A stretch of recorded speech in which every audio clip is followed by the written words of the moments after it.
fuck you think you are? Hmm?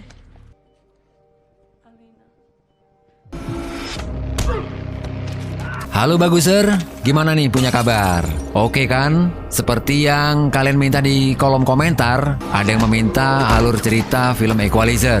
Nah, kita bakal suguhkan alur cerita film Equalizer yang diproduksi tahun 2014 dan dibintangi oleh Denzel Washington. Tonton sampai habis karena film ini menyajikan banyak pertarungan epik melawan mafia Rusia. Tapi sebelum menyimak, jangan lupa subscribe dan nyalakan notifikasi akun Film Bagus. Terima kasih. Awal cerita menampilkan Robert McCall. Ia adalah seorang yang kehidupannya sangat teratur dan selalu tepat waktu. Dia bekerja di sebuah toko barang bangunan, tapi siapa sangka ia adalah pensiunan agen khusus pemerintah. Tidak ada yang tahu ia seorang pensiunan agen. Dia berteman dengan banyak orang. Salah satu teman dekatnya yaitu Ralphie, dan Ralphie sedang berlatih diet untuk menurunkan berat badannya. Selain itu, dia berlatih fisik didampingi oleh McCall. Ralphie ingin menjadi satpam di toko bangunan itu. McCall hidup sendiri di apartemen. Istrinya sudah meninggal dunia. Sejak itu, ia memutuskan untuk pensiun dari dunia yang penuh kekerasan. McCall mempunyai hobi membaca buku, dan bukunya selalu dibawa kemana ia berada. Setiap malam ia selalu menuju depot makanan favoritnya dengan membawa teh celup sendiri. Di depot itu ia juga tidak asing dengan wajah pelanggan depot itu. Ada anak remaja bernama Terry. Kadang Terry sekedar menyapa McCall dengan basa-basi. McCall begitu misterius, sehingga banyak yang penasaran masa lalu McCall. McCall spontan mengaku dulu dirinya adalah boy band. Sungguh aneh bro. Keesokan malamnya, dia kembali mampir makan di depot tersebut. McCall juga berbincang dengan Terry. Tiba-tiba Terry mendapat telepon dari Slavi. Slavi itu memperkerjakan banyak kupu-kupu malam, dan Terry sebenarnya tidak mau menerima pelanggan, tetapi dipaksa oleh Slavi. Keesokan malamnya di tempat yang sama, Terry nampak lebih akrab dengan McCall. Namun McCall bertanya, kenapa wajah Terry lebam? Terry hanya menjawab, kecelakaan kecil saja. Sebenarnya McCall sudah mengerti Terry bekerja sebagai kupu-kupu malam. Karena hari sudah malam, McCall mengantarkan Terry untuk pulang. Di tengah jalan, dicegat sebuah mobil. Slavi dan pengawalnya keluar dari mobil dan memaksa Terry untuk masuk ke mobil sambil memukulnya. McCall nampak menahan emosi melihat kejadian itu. Slavi malah memberikan McCall sebuah kartu nama hotline kalau butuh kupu-kupu malam.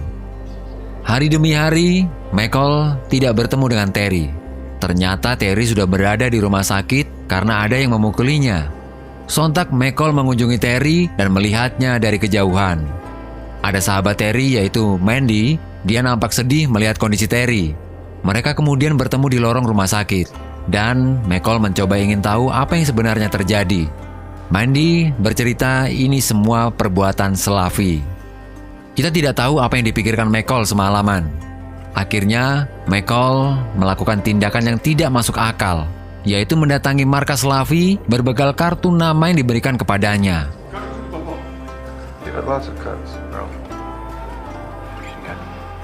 McCall menemui Slavi dengan memberikan uang $9.800 untuk membebaskan Terry dari dunia malam. Namun, Slavi menolak uang dari McCall dan menyuruh McCall keluar. Namun McCall emosinya sudah terbakar. Dia balik badan dan menghajar banyak orang di ruangan itu. Semuanya disikat habis, termasuk Slavi. Dan dia melakukan itu hanya dalam 16 detik saja.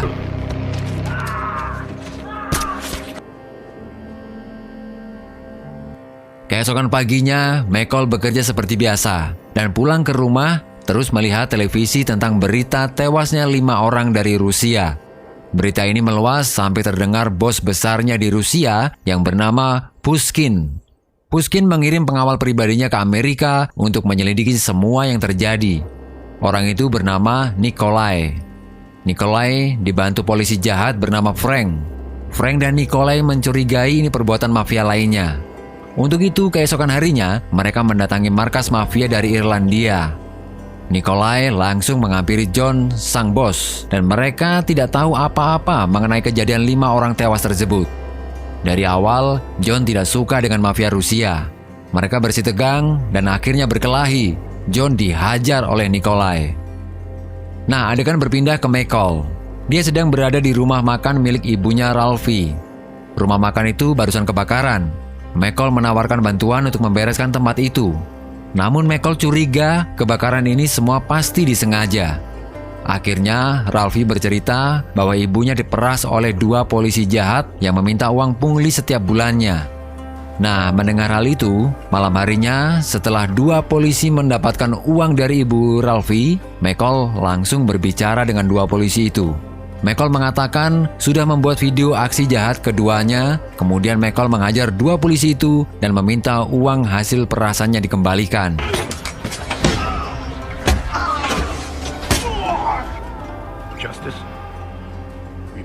Sementara itu, Nikolai membawa sahabat Terry yaitu Mandy. Mandy diinterogasi perihal pertemuan dengan Terry. Karena diancam dibunuh, akhirnya Mandy menceritakan pertemuannya dengan seseorang yang dia juga tidak mengenalnya pada saat di rumah sakit. Keesokan paginya di tempat kerja, Michael mendapati seorang perampok sedang menodongkan pistol kepada kasir bernama Jenny. Selain minta uang, perampok itu juga minta cincin emas Jenny. Michael membiarkan perampok itu melarikan diri, namun Michael sudah melihat nomor plat mobil perampok tersebut. Langsung saja, Michael mengambil sebuah palu besar dan tahu sendirilah ya, besok paginya cincin Jenny sudah kembali di mesin kasir toko itu. Berbekal informasi dari Mandy, Nikolai nampak sudah mengetahui bahwa tersangka pembunuhan 5 orang itu adalah Michael. Nikolai mendatangi apartemen Michael. Dia mengaku sebagai polisi yang menyelidiki peristiwa itu. Michael juga curiga dengan perilaku Nikolai. Keesokan harinya, Nikolai sendiri sudah langsung menyelidiki siapa Michael. Malam harinya, di depot makanan itu, ada seseorang datang hendak menculik Michael. Dan dengan cepat, Michael menghajar orang itu. Kemudian Michael menghampiri mobil Nikolai dan memfotonya. Michael memancing mereka ke sebuah tempat bangunan, dan mereka dihajar satu persatu. Kemudian Michael menghilang. Nikolai dan anak buahnya menyerbu apartemen Michael, namun sudah kosong.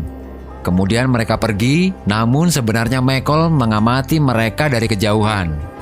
Michael mengunjungi pasangan suami istri sahabatnya, dan ternyata mereka adalah mantan rekan kerja Michael saat menjadi agen pemerintah. Mereka juga yang menghapus segala jejak identitas Michael. Kemudian Michael meminta tolong tentang informasi siapa sebenarnya Nikolai dan siapa bos besarnya. Susan memberikan informasi bahwa Nikolai adalah anak buah dari mafia Rusia bernama Pushkin yang menguasai bisnis perdagangan minyak sampai bisnis wanita. Dia merupakan jaringan kuat mafia Rusia. Michael sejenak berpikir apa yang harus dilakukannya.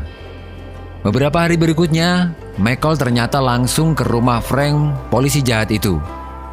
Dia langsung menjebak Frank masuk mobilnya sendiri yang sudah dipasangi bocoran gas karbon. Frank dipaksa Michael untuk memberikan semua informasi tentang Pushkin dan bisnisnya. Karena terancam, akhirnya Frank memberikan informasi tersebut. Frank mengantarkan Michael ke tempat bisnis Pushkin mengumpulkan uang. Dia bertemu dengan Andriy. Ketika Andriy menodongkan pistolnya, dengan cepat Michael merebut pistol dan memaksa seluruh anak buah Andriy tunduk dan menyerah. Frank juga dipaksa untuk menelpon polisi dan FBI untuk memberitahu gudang uang haram Pushkin. Akhirnya polisi datang dan menangkap semua orang di tempat itu.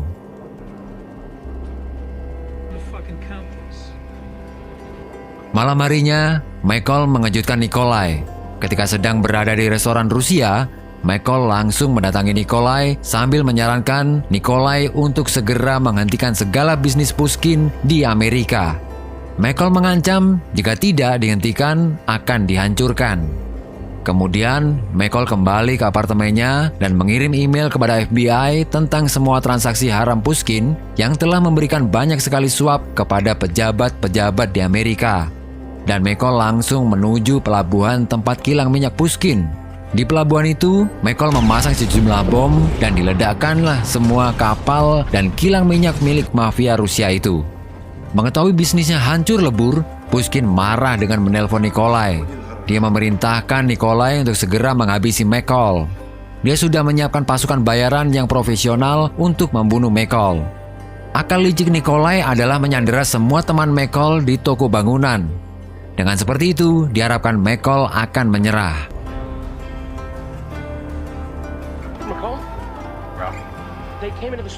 Ketika Ralphine akan dieksekusi untuk dibunuh di ruangan kontrol CCTV, McCall tiba-tiba muncul dan menghabisi anak buah Nikolai itu.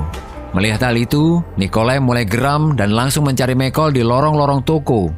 Tiba-tiba seluruh lampu dimatikan oleh McCall.